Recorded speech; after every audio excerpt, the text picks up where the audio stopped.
Hi dears, welcome back. അപ്പോൾ ഇന്ന് ഞാനൊരു പുഡിങ്ങിൻ്റെ റെസിപ്പി ആയിട്ടാണ് കേട്ടോ വന്നിട്ടുള്ളത്. നല്ല ടേസ്റ്റി ആയിട്ടുള്ള നല്ല വെറൈറ്റി ആയിട്ടുള്ള ഒരു പുഡിങ്ങാണിത്. പൊങ്ങ് വെച്ചിട്ടാണ് നമ്മൾ ഈ ഒരു പുഡിങ് തയ്യാറാക്കുന്നത്. അപ്പോൾ നമുക്കിത് എങ്ങനെയാണ് തയ്യാറാക്കുക എന്നുള്ളതൊന്ന് നോക്കാം. അതിന് മുമ്പ് നിങ്ങൾ ആദ്യമായിട്ടാണ് ഈ ചാനൽ കാണുന്നുണ്ടെങ്കിൽ സബ്സ്ക്രൈബ് ചെയ്തിട്ടില്ലാത്തവരാണെങ്കിൽ പ്ലീസ് ഒന്ന് സബ്സ്ക്രൈബ് ചെയ്തേക്കണേ.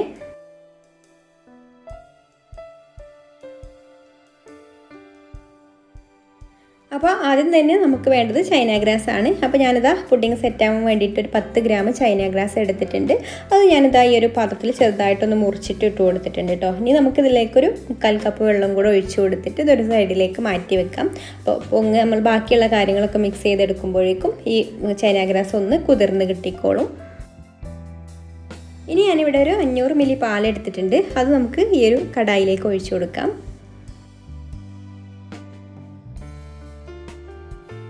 ഇനി നമുക്കിതിലേക്കൊരു 1/2 കപ്പ് കണ്ടൻസ്ഡ് മിൽക്ക് ഒഴിച്ചു കൊടുക്കാം.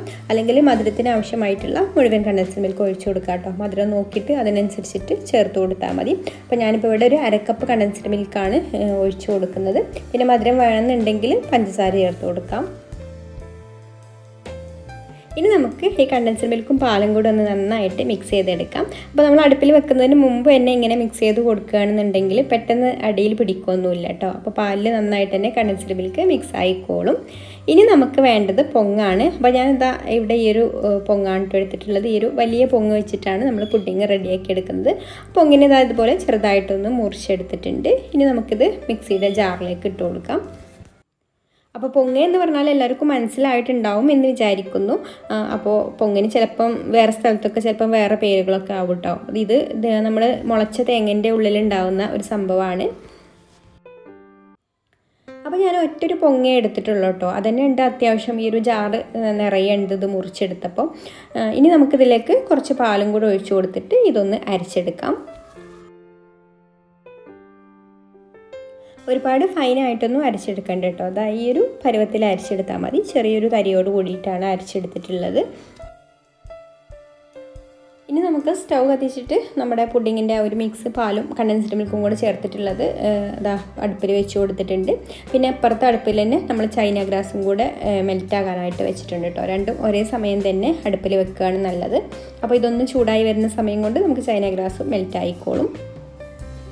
ചൈന ഗ്രാസും ഇടയ്ക്കതായി ഇതുപോലെ ഒന്ന് ഇളക്കി കൊടുക്കണം കേട്ടോ. ഒരു മീഡിയം ഫ്ലെയിമിലിട്ട് വെച്ചാൽ മതി. അപ്പോൾ സാവധാനം ഹീറ്റായി വന്നോളും. പിന്നെ മധുരം ചെക്ക് ചെയ്ത് നോക്കിയിട്ട് ഈ ഒരു സമയത്ത് ആവശ്യത്തിന് പഞ്ചസാരയോ അല്ലെങ്കിൽ കണ്ടൻസ്ഡ് മിൽക്കോ ചേർത്ത് കൊടുക്കാം. അപ്പോൾ ഇതിൽ കുറച്ച് മധുരം കുറവാണ് കേട്ടോ. അപ്പോൾ ഞാനിവിടെ ഒരു 2-3 ടേബിൾ സ്പൂൺ പഞ്ചസാരയും കൂടി ചേർത്ത് കൊടുക്കുന്നുണ്ട്. ഇപ്പോൾ പാലിൻ്റെ മിക്സ് നന്നായിട്ട് ചൂടായി വന്നിട്ടുണ്ട് കേട്ടോ. തിളച്ചിട്ടില്ല, തിളക്കുന്നതിൻ്റെ തൊട്ട് മുന്നേ ഉള്ള ആ ഒരു സ്റ്റേജാണ്. ഇതുപോലെ നന്നായിട്ട് ആവി വരുന്ന ആ ഒരു സമയത്ത് നമുക്ക് ലോ ഫ്ലെയിമിൽ ഇട്ടിട്ട് നമ്മൾ മെൽറ്റ് ചെയ്തിട്ടുള്ള ചൈന ഗ്രാസും കൂടെ ഇതിലേക്ക് ഒഴിച്ചു കൊടുത്തിട്ട് പിന്നെ രണ്ടും കൂടെ ഒന്ന് ഇളക്കി കൊടുത്തിട്ട് ഒന്ന് തിളപ്പിച്ചെടുത്താൽ മതി. ഒരു 2-3 മിനിറ്റ് ഇതുപോലെ രണ്ടും കൂടെ ഒന്ന് നന്നായിട്ട് ഇളക്കി ചെറുതായിട്ടൊന്ന് തിളവന്നതിന് ശേഷം നമുക്ക് ഫ്ലെയിം ഓഫ് ആക്കാം. ഇപ്പോൾ ഫ്ലെയിം ഓഫ് ആക്കിയിട്ടുണ്ട് കേട്ടോ. ഇനി നമുക്കിതിലേക്കൊരു 1/4 ടീസ്പൂണ് വാനില എസൻസ് ചേർത്ത് കൊടുക്കാം. പിന്നെ നമ്മൾ നേരത്തെ അരച്ചെടുത്തിട്ടുള്ള പൊങ്ങും പാലും കൂടി ചേർന്നിട്ടുള്ള ആ ഒരു മിക്സ് ഉണ്ടല്ലോ, പൊങ്ങ് അരച്ചെടുത്തത്, അതും കൂടി ഇതിലേക്ക് ചേർത്ത് കൊടുത്തിട്ട് നന്നായിട്ട് തന്നെ ഒന്ന് ഇളക്കി കൊടുക്കാം. ഇത്രയും മതി കേട്ടോ. ഇനി ഒരുപാട് ചൂടാറാൻ നിൽക്കണ്ട. ഒരുപാട് ചൂടാറി കഴിഞ്ഞാൽ ഇതിലിരുന്നിട്ട് തന്നെ ഒന്ന് കുറുകി വരും. അപ്പോൾ നമുക്ക് ഈ ചൂടോട് കൂടി തന്നെ നമ്മൾ ഏത് പാത്രത്തിലാണോ സെറ്റ് ചെയ്യുന്നത് അതിലേക്ക് ഒഴിച്ചു കൊടുക്കാം. അപ്പോൾ ഞാനിവിടെ ഇതുപോലൊരു ബണ്ടഡ് കേക്കിൻ്റെ ആ ഒരു സിലിക്കൻ്റെ മോൾഡാണ് എടുത്തിട്ടുള്ളത്. സിലിക്കൻ്റെ മോൾഡാകുമ്പോൾ നമുക്ക് പുഡിങ്ങൊക്കെ ഉണ്ടാക്കാൻ നല്ല ഈസിയാണ് കേട്ടോ. പെട്ടെന്ന് തന്നെ അത് റിമൂവ് ചെയ്യാൻ പറ്റും. അപ്പോൾ നല്ല ചൂടോട് കൂടി തന്നെ നമുക്കിതിലേക്ക് ഒഴിച്ചു കൊടുക്കാം.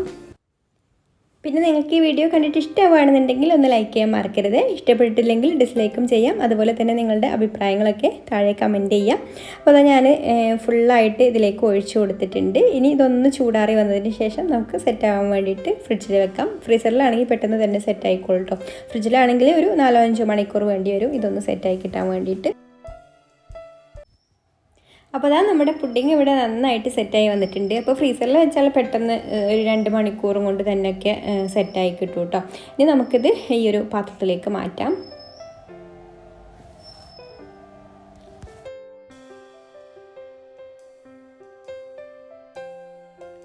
അപ്പോൾ അതാ നമ്മുടെ പുഡിങ് നല്ല ക്ലിയർ ആയിട്ട് തന്നെ വന്നിട്ടുണ്ട്. ഇനി ഞാനിവിടെ ഗണേഷ് ഉണ്ടാക്കാൻ വേണ്ടിയിട്ട് കുറച്ച് വൈറ്റ് കോമ്പൗണ്ട് ചോക്ലേറ്റ് എടുത്തിട്ടുണ്ട്. അതിലേക്ക് ഇനി ആവശ്യത്തിന് ഫ്രഷ് ക്രീമും കൂടെ ഒഴിച്ച് കൊടുത്തിട്ട് ഇതൊന്ന് മെൽറ്റാക്കി എടുക്കണം. അപ്പോൾ ഞാനിവിടെ അമൂലിൻ്റെ ഫ്രഷ് ക്രീമാണ് കേട്ടോ എടുത്തിട്ടുള്ളത്. വിപ്പിംഗ് ക്രീം വേണമെങ്കിലും എടുക്കാം. പക്ഷേ വിപ്പിംഗ് ക്രീം ആകുമ്പോൾ നമ്മുടെ ഗണേഷ് കുറച്ചും കൂടെ വൈറ്റ് ചോക്ലേറ്റ് ആകുമ്പോൾ കുറച്ച് കൂടുതൽ സ്വീറ്റ് ആയിരിക്കുമല്ലോ, അപ്പോൾ മധുരം കുറച്ച് കൂടിപ്പോകും കേട്ടോ. അപ്പോൾ എപ്പോഴും വൈറ്റ് ചോക്ലേറ്റ് ഗണേഷ് ഉണ്ടാക്കാൻ ഏറ്റവും നല്ലത് വിപ്പിംഗ് ക്രീം അല്ല ഫ്രഷ് ക്രീമാണ് കേട്ടോ. അപ്പോൾ അത് ആ ഫ്രഷ് ക്രീം ഞാനിതിലേക്ക് ഒഴിച്ച് കൊടുത്തിട്ടുണ്ട്. ഇനി നമുക്ക് ഇതൊന്ന് മൈക്രോവേവിൽ വെച്ചിട്ട് ഒന്ന് മെൽറ്റാക്കിയിട്ട് വരാം. അപ്പോൾ അത് നന്നായിട്ട് തന്നെ മെൽറ്റായിട്ടുണ്ട്. അല്ലെങ്കിൽ ഡബിൾ ബോയിലിംഗ് രീതിയിൽ മെൽറ്റാക്കിയാലും മതി. ഇനി നമുക്ക് പുഡിങ്ങിലേക്ക് വൈറ്റ് ചോക്ലേറ്റ് ഗണേഷ് ഒഴിച്ച് കൊടുക്കാം. അപ്പോൾ ഈ ഒരു പുഡിങ്ങിൻ്റെ കൂടെ ഒരു പ്രത്യേക ടേസ്റ്റാണ് കേട്ടോ വൈറ്റ് ചോക്ലേറ്റ് ഗണേഷ്. അതുപോലെ തന്നെ സ്ട്രോബെറിയുടെ കൂടെയൊക്കെ കഴിക്കുമ്പോൾ നല്ല ടേസ്റ്റ് ഉണ്ട്. അപ്പോൾ ഇതൊക്കെ നമ്മുടെ ഇഷ്ടത്തിനനുസരിച്ചിട്ടൊക്കെ ചെയ്യാം കേട്ടോ. ഇനി ചോക്ലേറ്റ് ഗണേഷ് വേണ്ടെങ്കിൽ അങ്ങനെയും ചെയ്യാം. അപ്പോൾ ഞാനിവിടെ എന്തായാലും വൈറ്റ് ചോക്ലേറ്റ് ഗണേഷ് ഒഴിച്ച് കൊടുക്കുന്നുണ്ട്. പിന്നെ പുഡിങ്ങിനൊന്ന് കാണാനൊരു ഭംഗിക്ക് വേണ്ടിയിട്ട് കുറച്ച് സ്ട്രോബെറി വെച്ചിട്ട് ഒന്ന് ഡെക്കറേറ്റ് ചെയ്തെടുക്കുന്നുണ്ട്. അപ്പോൾ ശരിക്കും നമ്മൾ നേരത്തെ തോന്നൽ കേക്ക് ഉണ്ടാക്കിയ സമയത്ത് എനിക്ക് സ്ട്രോബെറി കിട്ടിയിട്ടില്ലായിരുന്നു കേട്ടോ. ഞാൻ ചെറി മാത്രം വെച്ചിട്ടാണ് ആ ഒരു കേക്ക് ഡെക്കറേറ്റ് ചെയ്തത്. അപ്പോൾ അന്ന് സ്ട്രോബെറി കിട്ടാത്തതിൻ്റെ ആ ഒരു ഇത് ഇന്ന് തീർക്കാണ് കേട്ടോ. ഇപ്പോഴാണ് ഇവിടെ ഷോപ്പിൽ സ്ട്രോബെറി വന്നത്. അപ്പോൾ കണ്ടപ്പോൾ വാങ്ങിയപ്പോൾ എനിക്ക് പൊങ്ങും കൂടെ ഉണ്ടായപ്പോൾ ഇങ്ങനൊരു പുഡിങ് ഉണ്ടാക്കാനാണ് തോന്നിയത്. അപ്പോൾ നമ്മൾ തോന്നൽ കേക്ക് മുമ്പ് ഇട്ടതുകൊണ്ട് പിന്നെ ഇനിയും അതന്നെ ഇടണ്ടല്ലോ എന്ന് വിചാരിച്ചിട്ട് ഞാൻ പുഡിങ് ആക്കിയതാണ് കേട്ടോ. അപ്പോൾ എനിക്ക് സ്ട്രോബെറി വെച്ചിട്ട് ഈ ഒരു ഷേപ്പിൽ ചെയ്യണം എന്നൊരു ആഗ്രഹം, അതുകൊണ്ട് ചെയ്ത ഒരു പുഡിങ്ങാണിത്. അപ്പോൾ എല്ലാവർക്കും ഈ ഒരു റെസിപ്പി ഇഷ്ടമായിട്ടുണ്ടാവും എന്ന് വിചാരിക്കുന്നു. അപ്പോൾ ഇനി മറ്റൊരു നല്ല റെസിപ്പിയുമായിട്ട് അടുത്ത വീഡിയോയിൽ കാണാം. Thank you for watching.